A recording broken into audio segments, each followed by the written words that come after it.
ये हैं भानु प्रताप जी, अच्छे खासे व्यापारी और धन भी था, सब कुछ था। जवानी में खूब खाया पिया, किसी चीज का परहेज नहीं किया और नतीजा ये हुआ कि 55 तक आते आते सेठ जी को दिल की बीमारी हो गई। डॉक्टरों ने कहा आपको उबला हुआ खाना खाना होगा। अब सेठ जी थोड़े चटपटा खाना पसंद करते थे और उनकी धर्मपत्नी भी एक नंबर की चटोर थी। घर में एक बहू थी जो बिना तेल के खाना बना ही नहीं सकती थी। फिर क्या था, सेठ जी के लिए समस्या ही समस्या थी। अब एक दिन उनकी बहू ने उन्हें ताना देते हुए कहा, बाबूजी ऐसा क्यों नहीं करते, छोटे की शादी किसी ऐसी लड़की से कराना जो बिना तेल के खाना बनाती हो। अब सेठ जी को यह बात दिल पर लग गई। एक दिन उनके यहाँ पंडित जी आए जो कि लोगों का रिश्ता कराते थे। तब वह उनसे कहते हैं, क्या कोई ऐसा परिवार है जहाँ पर कम मसाले और कम तेल में खाना खाया जाता हो, लोग चटपटा खाने से परहेज करते हो तो मुझे बताए, क्योंकि मुझे ऐसे ही माहौल में पली हुई लड़की चाहिए जिसका खानपान सादा हो ताकि उसे हमारे घर में दिक्कत ना हो। पंडित जी का तो काम ही था रिश्ते तय करना। वह उन्हें एक अच्छा सा रिश्ता बताते हैं और कहते हैं कि लड़की बहुत ही सुघड़ है, आपके बेटे के लिए बिल्कुल ही ठीक रहेगी। अब लड़के को जब यह बात बताई जाती है तो उसकी तो मानो जैसे लॉटरी ही लग गई हो, वह खुशी के मारे नाचने लगा। फिर झटपट उनकी शादी होती है और वह बहू बनकर घर आ जाती है। शादी का माहौल, मेहमानों का आना जाना, सब कुछ सामान्य होते होते 15 दिन बीत जाते हैं।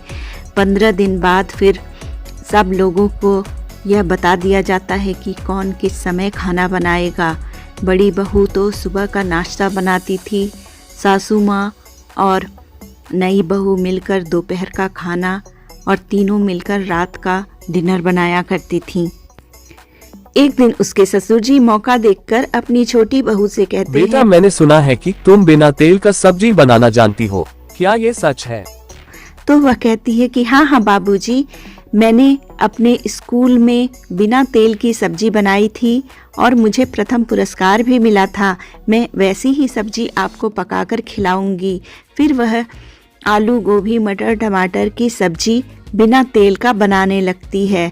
तब तक उसकी जेठानी आकर उसमें तेल डाल देती है और वह कहती है कि अरे आज तो मैंने गलती से तेल डाल दी, ऐसा करो तुम तेल वाली ही सब्जी बना लो, कल तुम बिना तेल वाली बनाना। क्योंकि उसकी जेठानी नहीं चाहती थी कि घर में बिना तेल वाली सब्जी बने, क्योंकि उसने पहले एक दिन अपने ससुर जी को इस बात का ताना मारा था। वह सोचती है, हाँ बड़ी आई बिना तेल की सब्जी बनाने वाली, देखती हूँ कैसे बनाती है। 5 साल से सेवा करते करते मैं मर गई। फिर दूसरे दिन भी बड़ी बहू कुछ बहाना बनाती है। वह कहती है कि मैंने नाश्ते में ज़्यादा सब्जी बना ली थी, इसी को दोपहर में चला दो। फिर उसके ससुर जी कहते हैं, लगता है तुम बिना तेल का सब्जी बनाना भूलती जा रही हो या भूल गई हो। तब वह कहती है कि नहीं बाबूजी, मैं आपको आज अलग से बिना तेल वाली सब्जी पकाकर खिलाऊंगी। फिर उसकी जेठानी तुरंत सब्जी पकाकर तैयार करने लगती है, जबकि वह दोपहर में आराम करती थी। लेकिन वह अपने देवरानी के काम में इतना व्यवधान डालना चाहती थी कि वह झटपट आकर सब्जी बनाने लगती थी। फिर इससे देवरानी बहुत परेशान हो जाती है। एक तो वह नई थी, वह सोच रही थी कि अगर मैं अपनी जेठानी की बात नहीं मानूंगी तो वह मेरे कामों में और भी अड़ंगा लगाएगी। फिर वह सोचती है कि कोई ना कोई तरकीब लगानी ही पड़ेगी। फिर वह अपने पति से कहती है कि क्या जेठानी जी को ब्यूटी पार्लर जाने का शौक है? तो वह कहते हैं, अरे तुम्हें नहीं पता है, शादी से पहले तो भाभी ब्यूटिशियन का ही काम करती थी, लेकिन हमारे घर में इस तरह का काम करना अच्छा नहीं माना जाता, इसलिए अब वह ये काम छोड़ चुकी है और घर में ही रहती है। लेकिन तुम ये बात क्यों पूछ रही हो, क्या कोई समस्या है? अब वह कहती है कि मैं चाहती हूँ कि आप जेठानी जी को किसी बहाने से दोपहर के समय घर के बाहर ले जाएं।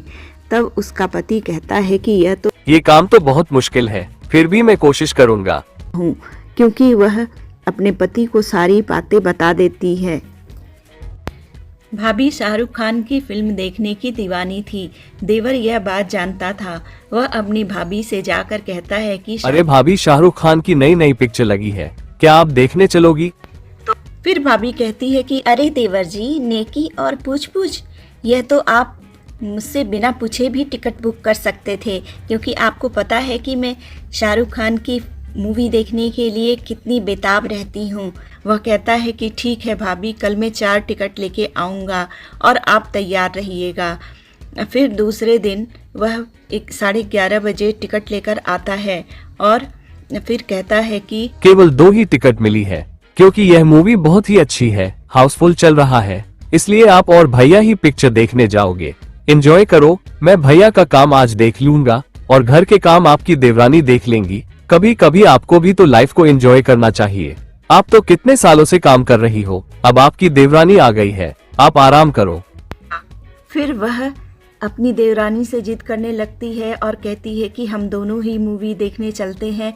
तो फिर उसका देवर कहता है कि अरे नहीं, आप 2 औरतों का साथ में जाना ठीक नहीं है, ऐसा करो आप और भैया चले जाओ। बड़े मन महसूस कर उसकी जेठानी अपने पति के साथ पिक्चर देखने चली जाती है। फिर इधर उसे मौका मिलता है, वह अपने मन के मुताबिक अपने ससुर जी के लिए अच्छा सा खाना बनाती है। वह सब्जी में बिना तेल की सब्जी बनाती है। आलू, गोभी, मटर, टमाटर की सब्जी वह बहुत ही जायकेदार बनाती है। जब उसके ससुर जी खाना खाते हैं तो कहते हैं कि अरे बहू, क्या इसमें एक बूंद भी तेल नहीं पड़ा है? तब वह कहती है कि हाँ बाबूजी, इसमें मैंने एक बूंद भी तेल नहीं डाला है। तब उसकी सासू माँ कहती हैं कि इतनी लजीज सब्जी तुमने बना कैसे ली? तब वह बताती है कि मैंने प्याज काटा, लहसुन काटा, अदरक, और फिर उसके बाद सबसे पहले मैंने कुकर में नीचे पहले टमाटर बिछा दिया, फिर उसके बाद उसके ऊपर प्याज रख दिया, प्याज के बाद अदरक लहसुन का पेस्ट रख दिया, थोड़ी सी काली मिर्च और इलायची कूट के डाल दी, और उसके बाद मैंने उसमें नमक, हल्दी और गरम मसाला सब कुछ डालकर और कुकर में आलू, गोभी, मटर सब कुछ काट के डाल दिया और फिर कुकर का ढक्कन बंद कर दिया।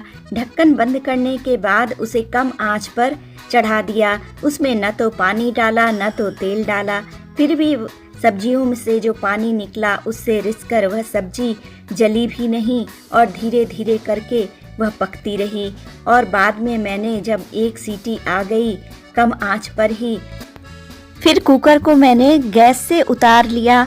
उतारने के बाद जब कुकर अपने आप खुला तब उसमें थोड़ा पानी होने के कारण मैंने उसे आंच पे रख के फिर से उसे पका दिया और उसका पानी सुखा दिया, और इससे सब्जी बहुत ही टेस्टी बनती है। और अगर किसी को घी तेल की ज़रूरत हो तो ऊपर से देसी घी डालकर खाएं। तब उसके ससुर ने कहा कि जब तुम्हें बिना तेल का इतना अच्छा खाना बनाना आता है तो तुमने अभी तक बनाया क्यों नहीं था? मैंने तो सोचा कि तुम्हें आता ही नहीं। उसकी जिठानी भी पास में खड़ी थी। उसने कहा कि बाबूजी, मैं यह सोच रही थी कि पता नहीं आप लोगों को यह सब्जी कैसी लगेगी, इसलिए मैं नहीं बना रही थी, लेकिन अगर आप लोगों को पसंद है तो मैं एक ही सब्जी रोज़ बना दिया करूँगी। उसकी जिठानी के आंखों में आंसू आ जाते हैं, क्योंकि इतने दिनों से वही तो अड़ंगा डालकर उसे सब्जी बनाने नहीं दे रही थी। उसे अपनी गलती का एहसास होता है।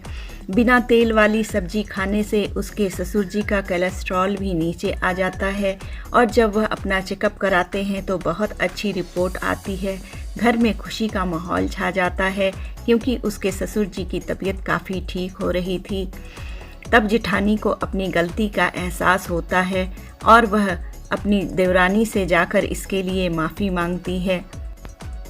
तब उसकी देवरानी कहती है, कोई बात नहीं दीदी, नए नए में हम एक दूसरे को समझ नहीं पाते हैं, एक दूसरे को समझने के लिए टाइम लगता है और साथ में रहना ज़रूरी है।